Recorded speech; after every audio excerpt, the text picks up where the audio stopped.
Festival voice channel में आप लोगों का स्वागत है। आज की कहानी है लाल परी की कहानी। बहुत ही रोचक कहानी है। नैना को रात को सोने से पहले कहानी सुनने का बहुत शौक है। वह कक्षा 5 में पढ़ती है। वह अपनी माँ से कहती है, माँ आज रात मुझे कहानी सुनाओगी ना? माँ कहती है, हाँ बेटा, अभी कुछ देर रुको, मैं रसोई का काम खत्म करके जल्दी ही आती हूँ। अब नैना ने जल्दी से नाइट सूट पहना और अपने पलंग पर आकर लेट गई। थोड़ी देर में माँ का काम खत्म हुआ तो वो भी उसके पास आकर लेट गई। माँ बोली, हाँ अब बताओ, कौन सी कहानी सुनाओ आज? नैना बोली, माँ आज वो परियों वाली कहानी सुनाओ ना। नैना को परियों की कहानी सुनना बहुत पसंद है। वह हर चौथे दिन कोई न कोई परियों वाली ही कहानी सुनना चाहती है।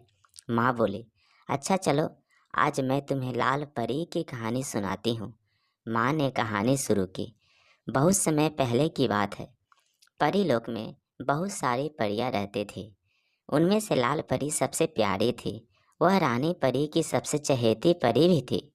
लाल परी यदि कोई इच्छा करती तो वह उसे जरूर पूरा करती।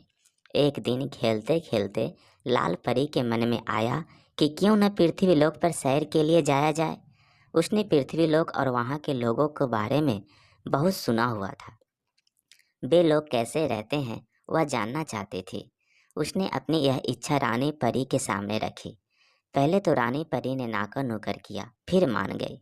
आखिर वह लाल परी की इच्छा को कैसे टाल सकती थी? रानी परी ने कहा, पर मेरी एक शर्त है। पृथ्वी लोक पर तुम सिर्फ रात में ही जा सकती हो और सूरज की पहले किरण निकलने से पहले ही तुम्हें वापस आना होगा। सूरज की किरणें तुम्हारे ऊपर नहीं पड़नी चाहिए, नहीं तो तुम्हारे पंख पिघल जाएंगे और तुम वापस नहीं आ पाओगे। तुम्हें हमेशा के लिए मनुष्यों के साथ रहना पड़ेगा। लाल परी ने जल्दी से कहा, ठीक है। वह तो पृथ्वी लोक पर जाने के नाम से ही उत्साहित थी। रानी परी ने कहा, लेकिन तुम अकेले नहीं जाओगी। तुम्हारे साथ तुम्हारी 3 और परी बहनें भी तुम्हारी सुरक्षा के लिए जाएगी। गुलाबी परी, नील परी और हसीन परी। लाल परी और भी खुश हो गई। यह सब तो मेरी सहेलियां हैं, अब तो और भी मजा आएगा। हम सब वहाँ जाकर मजे करेंगे, किसी बाग में खेलेंगे और नृत्य करेंगे। बाकी परियां भी बहुत खुश हो गई। आखिर उनको भी पृथ्वी लोक पर जाने का मौका मिल रहा था। वे सब रात का बेसब्री से इंतजार करने लगे। जैसे ही पृथ्वी लोक पर अंधेरा छाया, चारों परियां तैयार हो गई। रानी परी ने एक बार फिर से अपनी चेतावनी दोहराई, याद रहे, सूरज की पहली किरण निकलने से पहले ही पृथ्वी लोक वापस आना होगा।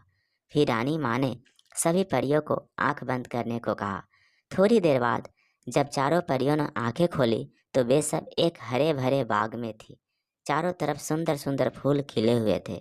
तितलियां फूलों पर मंडरा रही थी। हवा में ठंडक थी। उन परियों को ये हरियाली इतनी अच्छी लगी कि उन्होंने नाचना शुरू कर दिया। धीमा धीमा संगीत न जाने कहाँ से आ रहा था। कहानी खत्म हुई और नैना को अपनी माँ की गोद में ही कहानी सुनते सुनते सो गई। कैसा लगा परियों की कहानी कमेंट करके ज़रूर बताएं और चैनल पे नए हैं तो कृपया इसे लाइक शेयर और सब्सक्राइब कर लीजिए। Thank you.